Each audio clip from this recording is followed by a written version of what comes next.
അപ്പൂപ്പനോടും അമ്മൂമ്മയോടും യാത്രയൊക്കെ പറഞ്ഞ് ഞങ്ങൾ നാലുപേരും കൂടി ചെറിയൊരു ട്രിപ്പിനിറങ്ങാം. ഞങ്ങൾ പൊതുവെ ഏപ്രിൽ മാസത്തിലാണ് ട്രാവൽ ചെയ്യാറുള്ളത്. ഈ തവണ പക്ഷേ ഒന്ന് ഡിലേ ആയി. വാച്ചു വെക്കേഷൻ തുടങ്ങുന്നതിന് മുമ്പ് തന്നെ കൈയുടെ എല്ല് 2 പൊട്ടിച്ചു.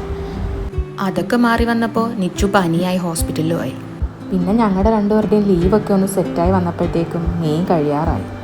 ഇത് നിച്ചുവിൻ്റെ ഫസ്റ്റ് ട്രിപ്പൊന്നും അല്ല കേട്ടോ. ഇവന് 3 മാസം ഉള്ളപ്പോൾ നമ്മളൊരു 3 ദിവസം മൂന്നാറിന് പോയിരുന്നു. അന്ന് പിന്നെ അച്ഛനും അമ്മയും ഉള്ളതുകൊണ്ട് വലിയ ടെൻഷൻ ഇല്ലായിരുന്നു. ഇതെനിക്ക് ചെറിയ ടെൻഷനൊക്കെ ഉണ്ട്. ഇപ്പം പോയില്ലേ പിന്നെ ഈ വെക്കേഷൻ ട്രിപ്പ് നടക്കില്ല എന്ന് മനസ്സിലായതുകൊണ്ട് നമ്മൾ 4 പേരും കൂടെ തന്നെ പോകാമെന്ന് വിചാരിച്ചു. ഞങ്ങൾ ഇടയ്ക്കൊന്ന് ഫുഡ് കഴിക്കാൻ കുട്ടിക്കാനത്തുള്ള ഓപ്പൺ ടെറസിൽ ഇറങ്ങി. ചോറെന്നും ഒരു വീക്ക്നെസ് ആയതുകൊണ്ട് പൊതിച്ചോറാണ് ഞങ്ങൾ കഴിച്ചത്. ഇത്തവണത്തെ യാത്ര ഒരുപാട് ദൂരേക്ക് വേണ്ടെന്ന് തീരുമാനിച്ചതുകൊണ്ട് തന്നെ ഞങ്ങളുടെ ആദ്യത്തെ പ്ലാൻ കോഴിക്കോട് വയനാട് വഴി ഊട്ടിയായിരുന്നു. പിന്നെ അതെപ്പോഴോ കണ്ണൂർ വഴി മടിക്കേരിയായി. പ്ലാനിലിടയ്ക്ക് മൂന്നാറും വന്നു. പക്ഷേ ഈ പ്ലാനിലൊന്നും അധികം വരാത്തൊരു സ്ഥലത്ത് അവസാനം ഞങ്ങൾ എത്തിപ്പെട്ടത് കുമളി. അങ്ങനെ കുറച്ച് നേരം യാത്രയൊക്കെ കഴിഞ്ഞ് കുമളി ഓടമേടുള്ള ബ്ലാങ്കറ്റ് ഡേയ്സിൽ എത്തിയിട്ടുണ്ട്. ഇനി ഇവിടെയാണ് 2 ദിവസത്തെ ഞങ്ങളുടെ സ്റ്റേ. ഇത് 20 ഏക്കറുള്ളൊരു പ്ലാന്റേഷനാണ്. ഇതിൽ 4 ഏക്കറിലാണ് ഈ റിസോർട്ട് നിൽക്കുന്നത്. ഇവിടെ കാപ്പിയും കുരുമുളകും ഏലവും ഒക്കെ കൃഷിയുണ്ടെന്നാണ് പറഞ്ഞത്. ഇതൊക്കെ അവിടെ ചോദിച്ചപ്പോൾ പറഞ്ഞു തന്നെ കേട്ടോ. ഇതിൽ കാപ്പി ഞാൻ കണ്ടില്ല, പക്ഷെ കുരുമുളകും ഏലവും ഒക്കെ ഞാൻ കണ്ടു. ഞങ്ങളിവിടെ എത്തിയപ്പോഴേക്കും വൈകിട്ട് 4 കഴിഞ്ഞു. ഇവിടെ ഉണ്ടായിരുന്ന 2 ദിവസങ്ങളിലും വൈകുന്നേരങ്ങളിൽ മഴയുണ്ടായിരുന്നു. ഒന്ന് കാവ്യാത്മകമായിട്ടൊക്കെ പറഞ്ഞാൽ ഇരുണ്ട് കൂടിയ മേഘങ്ങളോട് കൂടിയായിരുന്നു ബ്ലാങ്കറ്റ് ഡേയ്സ് ഞങ്ങളെ സ്വീകരിച്ചത്. ഇതാണ് ഈ റിസോർട്ടിൻ്റെ എൻട്രൻസ്. ഈ എൻട്രൻസ് കയറി വരുമ്പോൾ മുന്നിലായിട്ടൊരു കോറിഡോർ കാണാം. അല്ലാതെ തന്നെ സൈഡിലൊരു പാത്ത് വേ കാണാം. ആ ഒരു പാത്ത് വേ കൂടി പോയാലും ഇവിടുത്തെ സ്പായിലും റെസ്റ്റോറൻറ്റിലും പൂളിലും ഒക്കെ റിസോർട്ടിൻ്റെ അകത്തൂടെ അല്ലാതെ നമുക്ക് ആക്സസ് ചെയ്യാൻ പറ്റും. ഈ ഒരു കോറിഡോർ കയറി വരുന്നതിൻ്റെ റൈറ്റ് സൈഡിലായിട്ടാണ് ഇവിടുത്തെ റിസപ്ഷൻ. അതിൻ്റെ ഫ്രണ്ടിലായിട്ടൊരു ഓപ്പൺ സ്പേസ് ഉണ്ട്. ഒരു നടുമുറ്റം പോലെ ടേബിളും ചെയറും ഒക്കെ അവിടെ സെറ്റ് ചെയ്തിട്ടുണ്ട്. പിന്നെ പ്ലാന്റ്സ് ഒക്കെ വെച്ച് നല്ല രീതിയിൽ അറേഞ്ച് ചെയ്തൊരു സ്പേസാണ് അത്. അതിൻ്റെ സൈഡിലും ടേബിളും ചെയർസും ഒക്കെ ഉണ്ട്. ഇനി റെസ്റ്റോറൻറ്റിലെ ക്ലോസ്ഡ് സ്പേസിലിരുന്ന് ഫുഡ് കഴിക്കേണ്ടെന്നുള്ളവർക്ക് ഇവിടെ ഇരുന്ന് കഴിക്കാം കേട്ടോ. ഇവർ 3 ആളും കൂടെ അവിടെ മഴയൊക്കെ കണ്ട് ചില്ല് ചെയ്തിരിക്കുക കേട്ടോ. ഈ ഒരു സ്പേസിൽ നിന്ന് പുറത്തോട്ടിറങ്ങിയാൽ അവിടെ നല്ലൊരു ബാൽക്കണി ഉണ്ട് കേട്ടോ. ആ ബാൽക്കണിയിലും ഇവർ ടേബിളും ചെയറും ഒക്കെ ഫുഡ് കഴിക്കാൻ വേണ്ടി അറേഞ്ച് ചെയ്തിട്ടുണ്ട്. ആ ഒരു ബാൽക്കണിയിൽ നിന്നാൽ ഈ റിസോർട്ട് മുഴുവനായി അല്ലെങ്കിലും കുറേയൊക്കെ നമുക്ക് കാണാൻ പറ്റും. പിന്നെ ഈ റിസോർട്ടിൽ എനിക്ക് ഏറ്റവും ഇഷ്ടമായൊരു സംഭവം വൈകുന്നേരങ്ങളിൽ എല്ലാ ദിവസവും ഒരു ലൈവ് കുക്കിംഗ് ഡെമോ ഉണ്ട്. അത് ഈ ഒരു സ്ഥലത്ത് വെച്ചാട്ടോ. പിന്നെ സൈഡിലത്തെ ബോർഡിൽ ഇന്നത്തെ റെസ്റ്റോറൻറ്റിലെ സ്പെഷ്യൽ മെനു ഒക്കെ കൊടുത്തിട്ടുണ്ട്. ഇതിവിടുത്തെ ഓപ്പൺ കിച്ചൺ ആട്ടോ. രാവിലത്തെ ദോശയും വൈകിട്ടത്തെ ചായയും ഒക്കെ ഇവിടുന്ന് കിട്ടും. അതിൻ്റെ സൈഡിലായിട്ട് തന്നെ ഇവിടുത്തെ റെസ്റ്റോറൻറ്റിൻ്റെ കൂടുതൽ വിശേഷങ്ങൾ നാളത്തെ ബ്രേക്ക്ഫാസ്റ്റിൽ കാണാട്ടോ. അങ്ങനെ ഇവിടുത്തെ പരിപാടികളൊക്കെ അവസാനിപ്പിച്ച് നമ്മൾ നമ്മുടെ റൂമിലേക്ക് പോവാട്ടോ. ആ കാണുന്നത് 2 റൂംസാണ്. ഇവിടെ മൊത്തം 24 റൂംസാണ് ഉള്ളത്. അതിലിപ്പോൾ കണ്ട 2 റൂംസ് മേളിൽ തന്നെ ഈ പാർക്കിങ്ങിനോട് ചേർന്ന് തന്നെയാണ്. അത് ഡിസേബിൾഡ് ആയിട്ടുള്ള ആൾക്കാർക്ക് വേണ്ടിയിട്ടുള്ളതാണെന്നാണ് പറഞ്ഞത്. പിന്നെ ഇവിടെ 2 ജക്യൂസി റൂംസും ട്രീ ഹൗസും ഉണ്ട് കേട്ടോ, 2 എണ്ണം.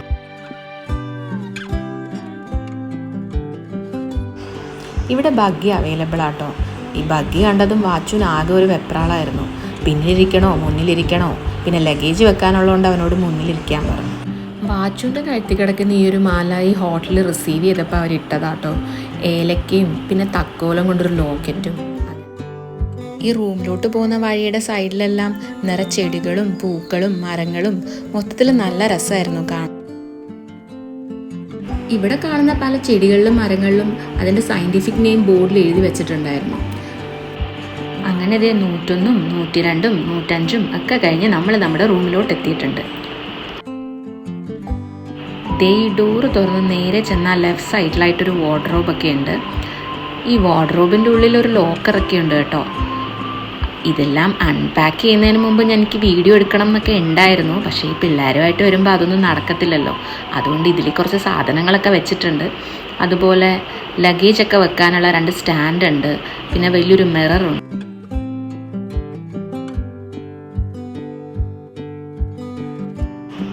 ഇതിവിടുത്തെ ഡീലക്സ് ഡബിൾ റൂമാണ്.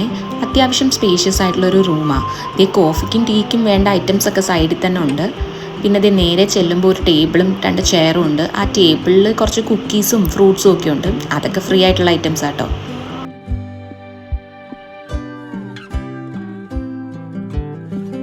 പിന്നെ ഇത് ഇവിടുത്തെ ടി വിയുടെ മുന്നിലായിട്ട് കുറേ ഐറ്റംസ് ഒക്കെ വെച്ചിട്ടുണ്ടായിരുന്നു. അതിൻ്റെ റേറ്റും സൈഡിലൊക്കെ എഴുതി വെച്ചിട്ടുണ്ട്. വലിയ താമസമൊന്നും ഇല്ലാതെ അവിടുന്ന് ആ സ്പ്രിങ്കിൾസ് എടുത്ത് വാച്ചു കഴിക്കാനും തുടങ്ങി. ഈ ഒരു ഡോർ ഓപ്പൺ ചെയ്താൽ അത്യാവശ്യം നല്ല വ്യൂ ഉള്ളൊരു ബാൽക്കണിയും ഉണ്ട് ഇവിടെ.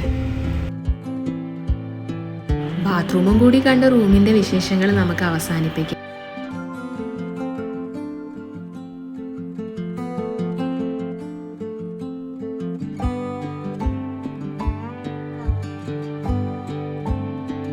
റൂമിലൊക്കെ വന്നൊന്ന് സെറ്റായ ശേഷം ഞാനും പിള്ളേരും കൂടി ചായ കുടിക്കാൻ ഇറങ്ങി കേട്ടോ. ഹോട്ട് ചോക്ലേറ്റും ചായയൊക്കെ വന്നു കേട്ടോ. ഈ ഹോട്ട് ചോക്ലേറ്റ് നമ്മുടെ പ്ലാനിലൊന്നും ഇല്ലായിരുന്നു. പിന്നെ അവർ വന്ന് ചോദിച്ചു, മോനെ ഹോട്ട് ചോക്ലേറ്റ് എടുക്കട്ടെ എന്ന്. അവനങ്ങ് തലയാട്ടി. ചായ കുടിയൊക്കെ കഴിഞ്ഞ് എത്തിയപ്പോഴേക്കും ഷെഫിൻ്റെ വക ഇന്നത്തെ കുക്കിംഗ് ഡെമോ തുടങ്ങി. ഇന്നത്തെ ഡെമോ പപ്പായ പായസമായിരുന്നു കേട്ടോ. ഒരു പായസം ലവർ അല്ലാത്തതുകൊണ്ട് തന്നെ ടേസ്റ്റ് ചെയ്യാൻ തന്നപ്പോൾ അത്ര കൗതുകത്തോടൊന്നും അല്ല ഞാനത് വാങ്ങിച്ചത്. പക്ഷെ സത്യം പറയാലോ, ഇതൊരു ഗംഭീര ഐറ്റം ആയിരുന്നു. ഞാനതപ്പം തന്നെ ഷെഫിനോട് പറഞ്ഞു, ഇവിടുന്ന് കഴിച്ചതിൽ എനിക്ക് ഏറ്റവും ഇഷ്ടമായത് ഈ പപ്പായ പായസം കേട്ടോ. അതൊക്കെ കഴിഞ്ഞ് ഞങ്ങൾ അവിടുത്തെ ആക്ടിവിറ്റി റൂമിലേക്ക് പോയി. ഈ ഒരു ഷെൽഫിൽ കുറേ ആർട്ടിനും ക്രാഫ്റ്റിനും ഒക്കെ പറ്റിയിട്ടുള്ള ഐറ്റംസ് ഇരിപ്പുണ്ട്. പിന്നെ മുന്നേ ഇവിടെ വന്നിട്ടുള്ള കുട്ടികൾ വരച്ച ഡ്രോയിങ്സ് ഒക്കെ അവിടെ ഇങ്ങനെ വെച്ചിട്ടുണ്ട്. ഇവിടെ എയർ ഹോക്കിയും ബില്ലിയർഡ്സും ഫൂസ്ബോളും പിന്നെ സാധാരണ ഇൻഡോർ ആക്ടിവിറ്റി റൂമിൽ കാണാറുള്ള പോലെ ചെസ്സും ക്യാരംസും ഒക്കെ ഉണ്ടായിരുന്നു. ഇവിടെ വൈകുന്നേരങ്ങളിൽ കൾച്ചറൽ ആക്ടിവിറ്റീസ് ഉണ്ടെന്ന് പറഞ്ഞ് അത് കാണാൻ പറ്റിയില്ലെങ്കിലും വാച്ചുവിൻ്റെ വകയുള്ള കലാപരിപാടികളൊക്കെ അവസാനിപ്പിച്ച് നമ്മളങ്ങനെ റൂമിലോട്ട് പോയി.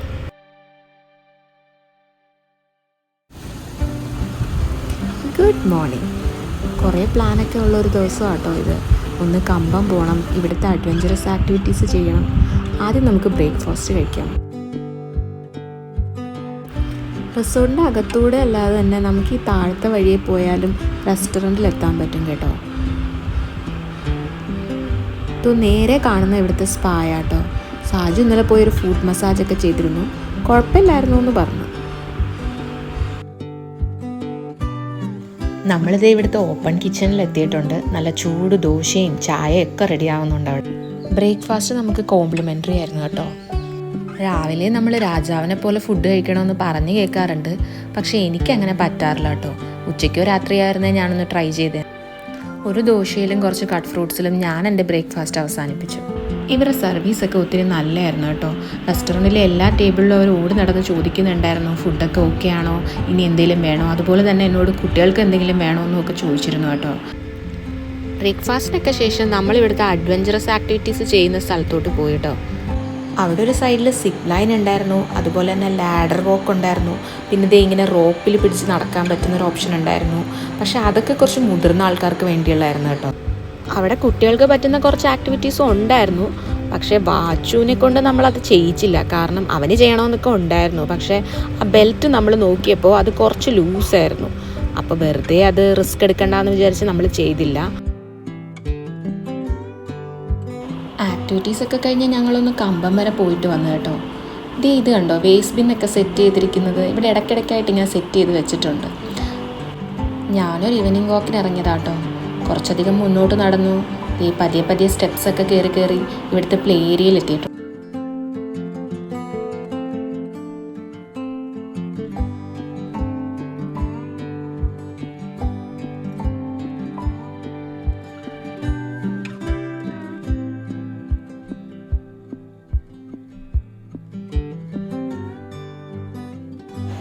ഞാൻ മഴയിലെത്തുന്നതിന് മുമ്പ് തന്നെ വാച്ചു പൂളിലോട്ട് ഓടുന്നുണ്ട്.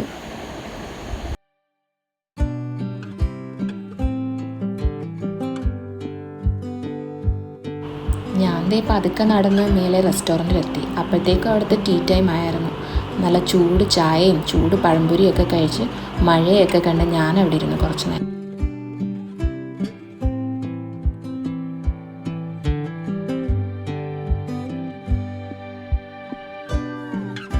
ഇവിടെ വന്ന ദിവസം തൊട്ട് ഈ പൂളിൽ ഇറങ്ങാൻ വേണ്ടിയാണ് വാച്ചു വെയിറ്റ് ചെയ്ത് നിന്നിരുന്നത്. പക്ഷേ ഇറങ്ങാൻ വന്നപ്പോഴോ നല്ല മഴയും തണുപ്പ് കാരണം അവന് അധികം നേരം നിൽക്കാനും പറ്റിയില്ല. ഈ പൂളിൻ്റെ സൈഡിലും ഇങ്ങനെ ഇരിക്കാനുള്ള സ്പേസ് ഒക്കെ ഇവർ അറേഞ്ച് ചെയ്തിട്ടുണ്ട് കേട്ടോ. ഇന്ന് ഇവന്മാർക്ക് ഉറക്കമില്ലെന്ന് തോന്നുന്നു. രണ്ടും കൂടെ ടിവിയും കണ്ടിരിക്കുക.